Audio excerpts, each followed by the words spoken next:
to all. I'm honored to speak at Isharamma's day. In fact, Isharamma had a lot of love for Swami and vice versa. And not only that, Isharamma was not only the mother, but she served Swami with heart and soul. When Vijaya asked me to speak, I was not sure what I am going to say or what am I supposed to say. But as the message got through, I realized that nothing happens without Swami's wish. So it dawned on me that I am supposed to talk about my or our experiences with Swami. And going forward, it appears that our individual experiences may be shared in this format, and maybe that might be the sign tradition of our center. I have jotted down few points and Swami will guide me through. The first thing I want to say is how Swami found his place in our shrine. In one of the social meetings, one of our friends, who was a Satsang devotee, gave us a photo of Satsang Baba. We have been followers of Hanumanji. Gradually, Shri Sai Baba's photo found a place in our shrine, but not Satsang Baba. So, we didn't feel that we should put his photo in our shrine. So we put that photo in our nightstand.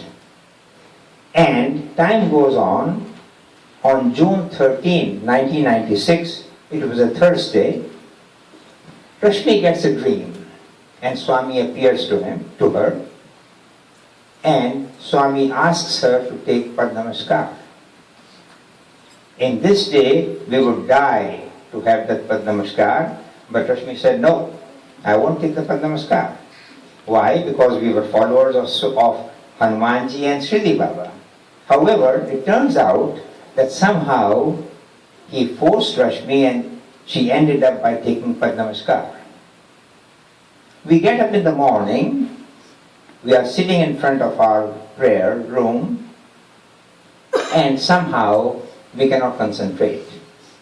She gets an inner prompting to put that photo in the shrine. She gets up, we get up, we put the photo in the shrine, and peace descends. And ever since, Swami's photo has been a prominent place in our shrine. I'll talk about connection with Dolly.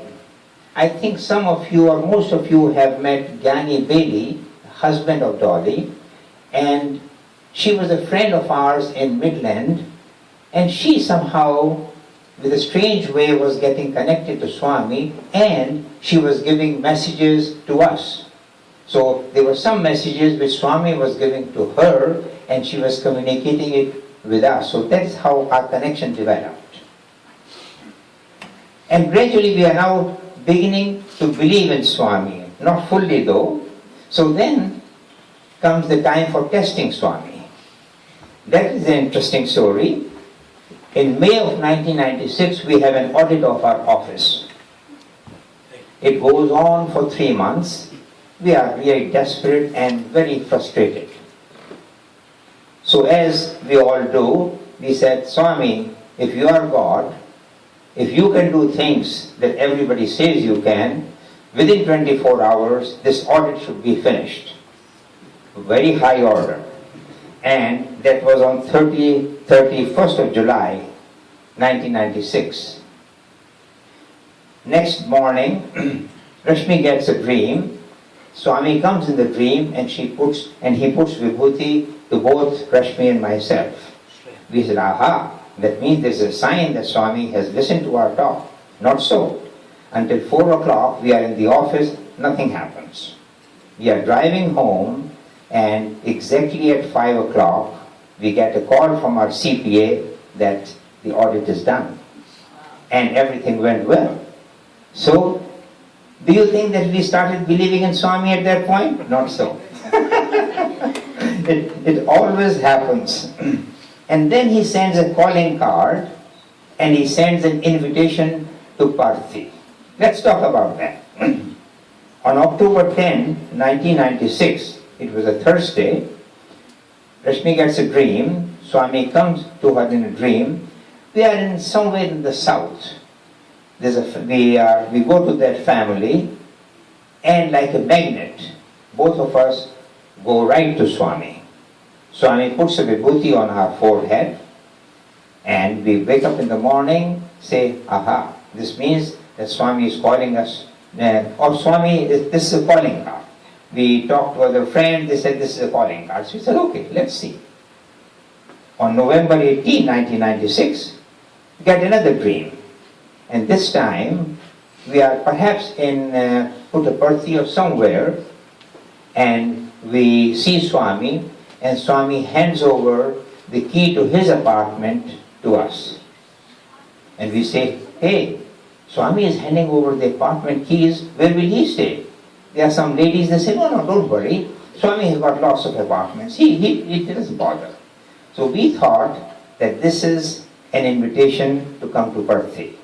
So that was the interpretation. I get a dream on November 26, 1997, and there is a house, we are building an extension to the house, somebody comes over there, throws some flowers, it turns into an Om. Now, Om denotes creation. It was not really an extension of the house, it was the extension of our family, and sure enough, within 6 months, we had our first grandchild. So now, we are getting connected to Swami and trying and believing in him. Let me tell you about our first visit to Puttaparthi, where 2 miracles happened. That was the first time we went to Puttaparthi, so we really did not know the anatomy. We had a friend of ours who was taking us around. So I'm sitting on the men's side, Rashmi is sitting on the ladies' side. This is the first time we have gone to any place where we both are sitting separately. And I'm really not happy because I do not know where she's sitting and where I'm sitting, how will we meet. And there are thousands and thousands of people, as all of you know.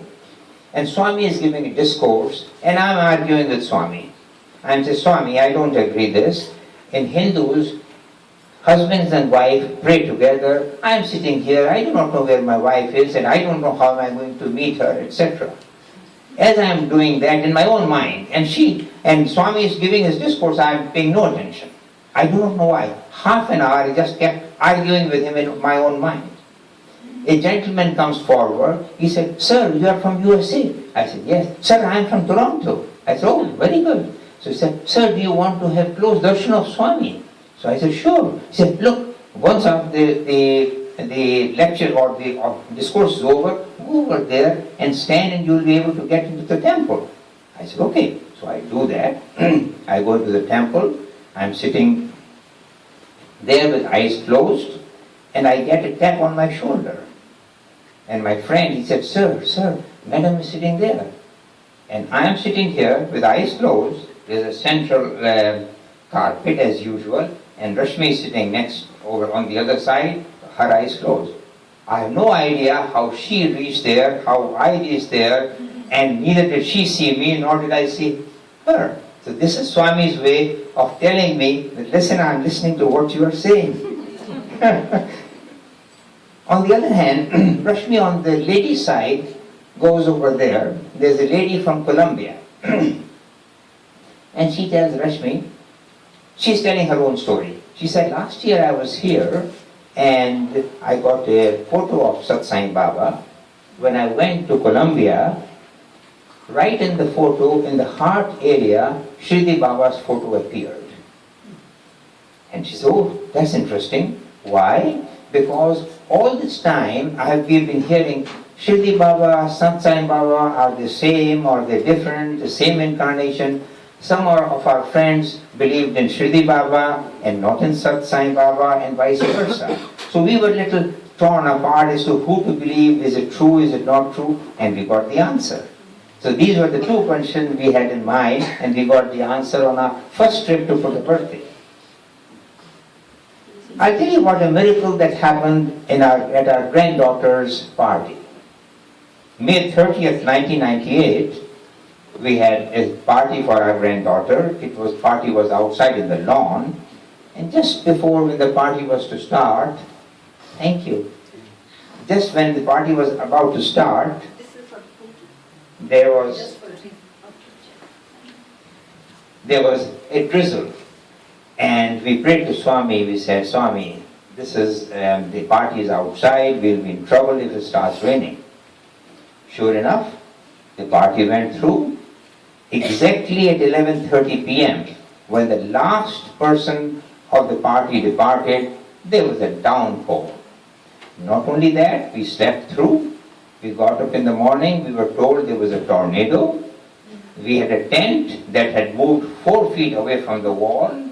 There were crockery and cutlery. Nothing happened to that. Our neighborhood had power outage. We didn't have a power outage. There were trees that had fallen on our neighborhood. All the houses did not have power. We were nice and hunky-dory. Nothing happened to our house. So now we are starting to have more and more faith. This is how Swami grabs you and pulls you through.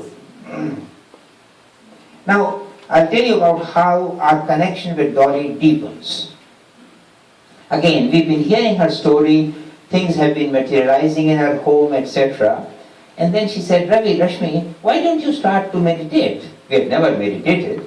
So she said, I said, what do we do? She said, just say 21 Om, sit in front of your shrine, and try to close your eyes and sit there. So we do that. And Rashmi, in her meditation, sees Swami, and he has a brass sort of an urn, and some flame is coming out of it.